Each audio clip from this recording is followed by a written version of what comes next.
दरम्यान एकनाथ शिंदेंनी आपल्या पत्रकार परिषदेमध्ये नेमक्या कोणकोणत्या मुद्द्यांना हात घातलाय पाहूया.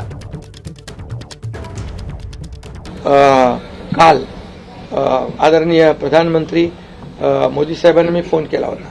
मी त्यांना फोन करून सांगितलं की सरकार बनवताना तुम्हाला निर्णय घेताना कुठलं काही असं अडचणीचं आहे किंवा अडचण आहे माझ्यामुळे किंवा आणखी कुणामुळे हे कधी मनात आणू नका.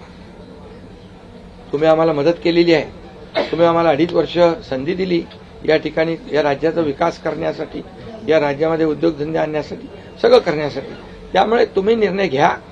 तुम्ही तुमचा निर्णय जो आहे तो निर्णय एक बाबा महायुतीचे म्हणजे प्रमुख म्हणून किंवा एनडीए, आमचे एनडीए, देशामध्ये एनडीए आणि महाराष्ट्रात महायुती, त्यामुळे तुम्ही घेतलेला निर्णय हा जसा भारतीय जनता पक्षासाठी असा जसा अंतिम असतो तसा आम्हालाही तो अंतिम आहे.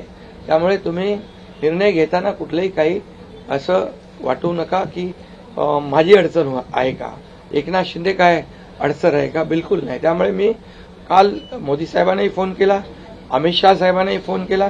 माझ्या भावना त्यांना मी सांगितल्या की सरकार बनवताना माझा कुठलाही अडसर मनामध्ये ठेवू नका. तुम्ही जो निर्णय घ्यायचा तो तुम्ही निर्णय घ्या आणि तो निर्णय मला मान्य असेल. कुठलीही कोंडी आणि कुठलेही काही राहू नये म्हणून मी आज तुम्हाला बोलवलंय.